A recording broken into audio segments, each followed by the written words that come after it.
But where would he be when he's released on earth? In a day which would be like a year. And then this creature spoke and said, I am Jassasa, spy. So this is an island with a lot of people who excel in spying.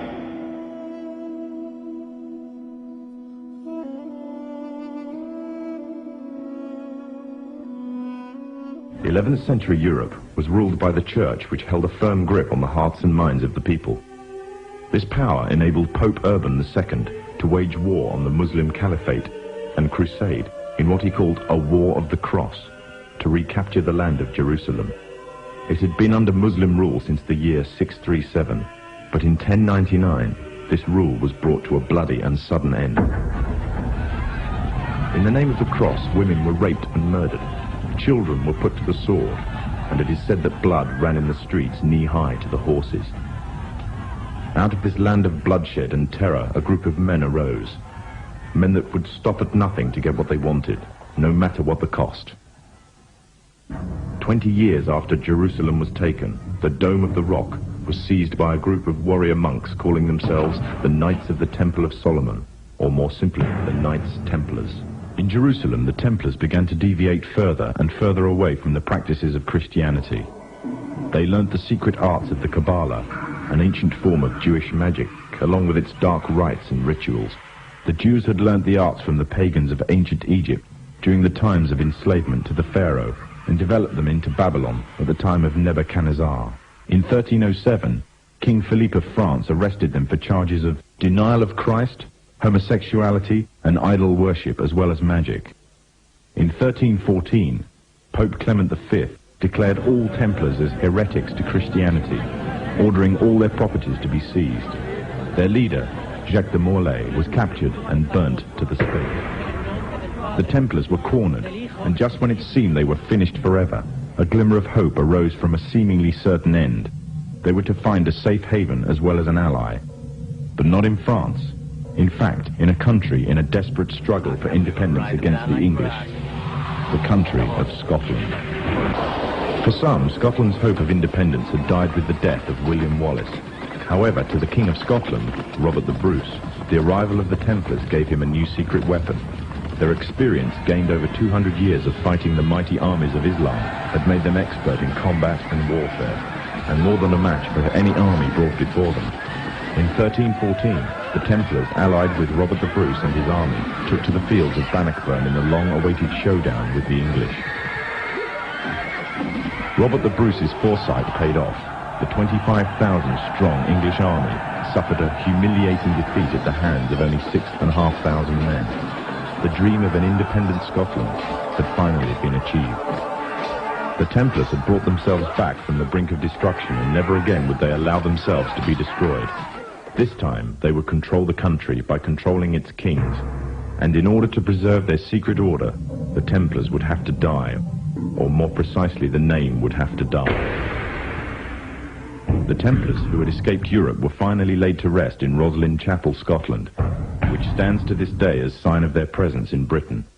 Their descendants became the true power of Scotland. In 1603, the death of Queen Elizabeth I left England without an heir to the throne. By virtue of descent, King James V of Scotland became King of England. In doing so, Scotland and England joined to form a new kingdom, and the power that the Templars held over Scotland spread to give them a firm grip on the whole of Great Britain. For over 100 years, the Templars concealed their activities, fading into the background until they were little known and little remembered. However, they did not cease to keep a firm grip on Britain. All the time they were planning, regrouping, and infiltrating positions of power in all corners of the kingdom. In 1717, the Templars made their reappearance in Europe. They had grown in both number and strength, and were now ready to coin a new identity, free from their reputation of the past, and given credibility by none other than the monarchy and aristocracy of England. And the name they chose for themselves was a name that will be known by many, but understood by a few. This new name, the Freemasons. The answer, of course, is that when he's released on earth, he will be on that island. And from that island, he will launch his mission to liberate the Holy Land, to bring the Jews back to the Holy Land, to reclaim it as their own, to restore a state of Israel in the Holy Land, and get the Jews to believe that this is the holy Israel of David and of Solomon, alayhi salam, and to cause that state of Israel to become the ruling state in the world. Which island is it?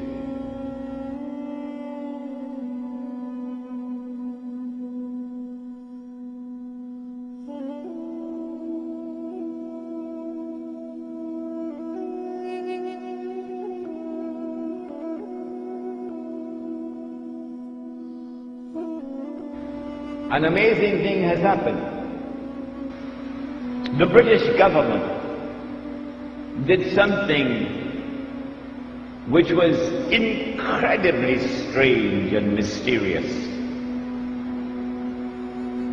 A Britain which is now the prince of the secular world.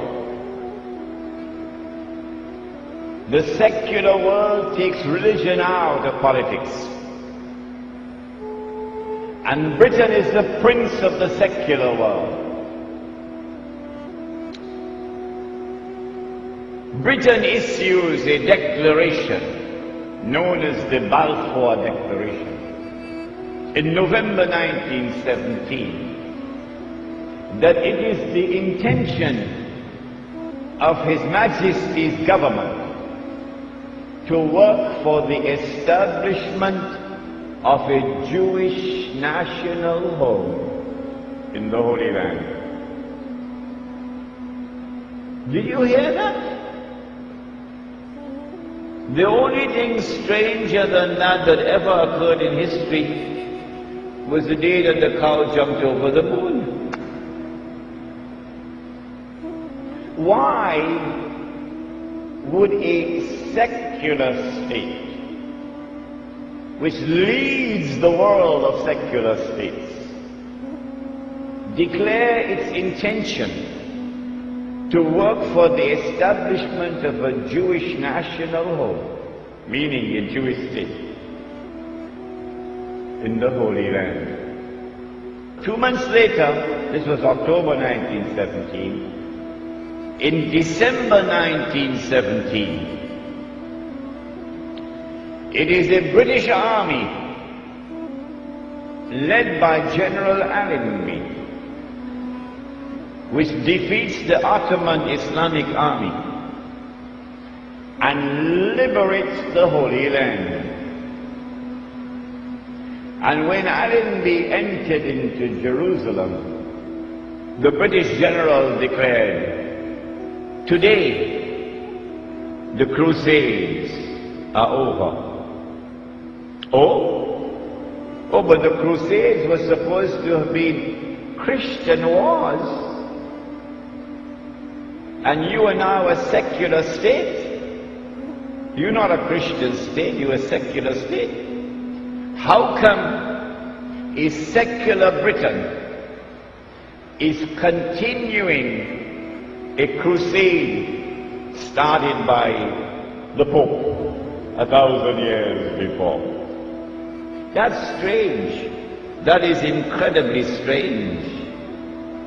Between 1918 and 1948, it is the island of Britain which ruled over the Holy Land on a mandate conferred by the League of Nations.